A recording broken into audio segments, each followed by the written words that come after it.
Okay, back side of the page. This problem deals with velocity versus time graph.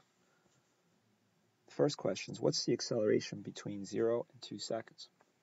So we're looking at this time frame between here and here, which is 2 seconds here, and we're looking at how much the graph rises here. So it goes from 0 to 4, so it changes by 4. All right, so my equation for acceleration is equal to v minus v0 over t. This is the other way of writing the first kinematics equation. And my v is equal to 4, my v0 is equal to 0, and I divide this by the time, which is obviously 2 seconds. 4 divided by 2 would give us an acceleration of 2 meters per second. Question number 31. What is the acceleration of the object between 2 seconds and 6 seconds?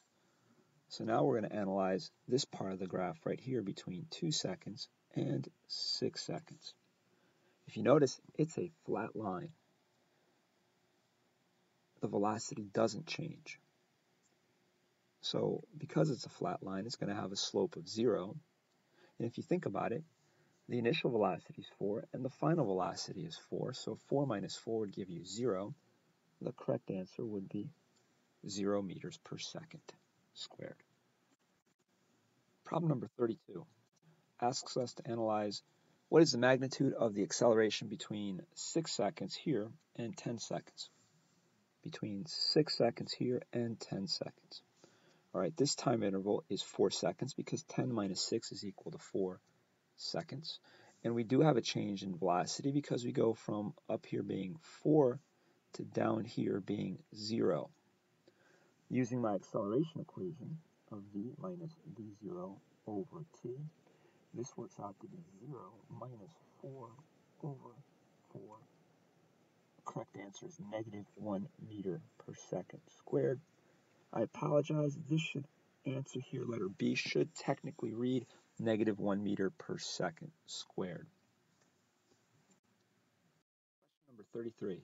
How far from the origin does the object move in the first 2 seconds? For this particular problem, we need to remember that the area underneath the curve will give us the displacement, or how far. So we would look at this area here from 0 to 2, which is 2 seconds, and we would look at this. So we're going to figure out the area of this triangle that I'm shading in right here. We can calculate that by the area of a triangle is base times height divided by 2. The base is 2, the height is 4, so 2 times 4 divided by 2 will give you 4 meters. So our correct answer is letter A, 4 meters. Problem number 34. How far from the origin does it move in the first 6 seconds? So in this particular problem, we know that this area here, it moved 4 meters in this particular area. And so now what we need to do is we need to figure out the area underneath this square. And we could figure that out because the area of a square is length times width. We'll call this the length here. 6 minus 2 gives us a length of 4. And this width here we know is 4. So 4 times 4 gives us an area underneath here of 16. So now we have to add 4 meters plus 16 meters. Gives us our answer of 20 meters in the first 6 seconds. Problem number 35. How far from the origin does the object move in the first 10 seconds? So this would be the entire area underneath the curve. We figured out 2 problems ago that this is 4 meters and that this area underneath here worked out to be 16 meters. So now we need to figure out the area underneath the remaining triangle. This is 4 units because 10 minus 6 is 4, and we know that the height to the origin here to here is also 4 units.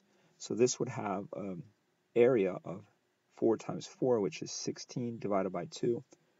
This would be 8.